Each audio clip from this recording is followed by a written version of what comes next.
दी गई संख्याओं का लघुत्तम समापवर्ग जिसे लैसेपे भी कहते हैं ज्ञात करना सीखेंगे। आपके सामने 1 से लेकर 50 तक गिनती लिखी हुई है। अब यहाँ पर किसी भी संख्या में जब हम 1 का भाग देते हैं तो कोई भी फर्क नहीं पड़ता, वो की वही संख्या रहती है। और किसी भी संख्या को 1 से गुणा करने पर भी वह मान यथावत रहता है। तो हम 1 को छोड़ते हैं, हम 2 से शुरुआत करते हैं। इस 2 से फिर ए नाम का कोई बालक बैठा हुआ है। यह ए अपनी छलांग लगाता है 1 छोड़ करके 1। तो इस 2 से सीधे 4 पे, 4 से 6 पे, 6 से 8 पे, 8 से 10 पे, फिर 10 के बाद में 12, 12 के बाद में 14, 14 के बाद में 16, 16 के बाद में 18 और 18 के बाद में 20। अब एक बालक जो 3 पे बैठा हुआ है उसको हम नाम देते हैं बी। यह 3 भी अपने अंतराल में हर तीसरे के ऊपर छलांग लगाएगा। तो 3 सीधा आता है 6 पे, फिर 9 पे, फिर 9 के बाद में 3 आएगा 12 पे, 12 के बाद में 15 पे, 15 के बाद में 18 पे, 18 के बाद में 20 सॉरी 21 पे। अब ए और बी को वापस एक नजर से देखें तो ए और बी ऐसी कौन कौन सी संख्याएं हैं जिन पर दोनों छलांग लगा रहे हैं।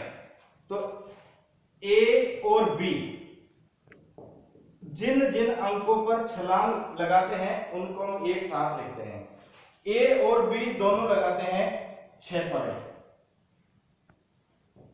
6 के बाद में 12 पर, 12 के बाद में 18 पर। इस नाम में देखिए लघुत्तम समापवर्ग।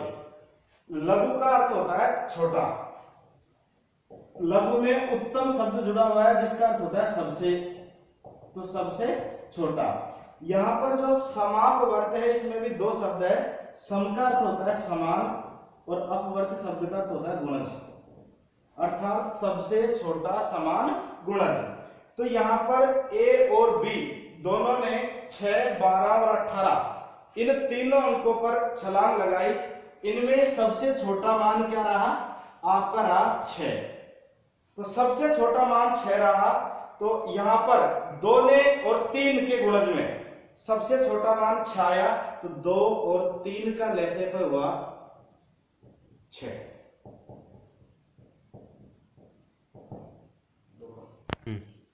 अब आगे संख्या 4 और 5 का हम लैसेपे ज्ञात करेंगे। तो 4 के गुणज पे देखिए, 4 के ऊपर ए है और 5 के ऊपर बी है। 4 हर 4 छोड़ करके छलांग लगाएगा तो 4 का पहाड़े में दूसरा अंक आता है 8। फिर 8 के बाद में यह छलांग लगाएगा 12 पे, 12 के बाद में छलांग लगाएगा 16 पे, 16 के बाद में छलांग लगाता है 20 पे, 20 के बाद में 4 छलांग लगाएगा 24 पे और 24 के बाद में छलांग लगाएगा 28 पे। अब हम 5 के गुणज में या 5 के पहाड़े में देखते हैं जिसके ऊपर बी बैठा हुआ है। यह बी छलांग लगाएगा सीधे 10 पर, 10 के बाद में बी आएगा 15 पर, 15 के बाद में बी जाएगा सीधे 20 पर, 20 के बाद में बी जाएगा सीधे 25 पर।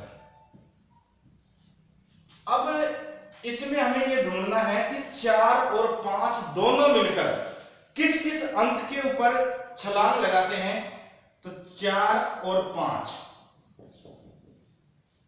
दोनों में छलांग लगाते हैं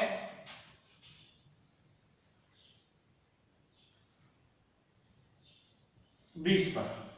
सबसे पहले छलांग लगाया 20 पर, उसके बाद में भी जैसे हम संख्याएं आगे बढ़ाएंगे तो आगे इनकी और छलांग मिल जाएगी।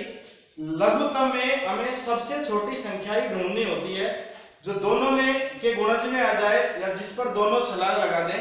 तो 4 और 5 का लैसेपे कितना हो गया? 20। अब इस प्रकार हम आगे जितनी भी संख्याएं हैं उनका लैसेपे हम ज्ञात कर सकते हैं।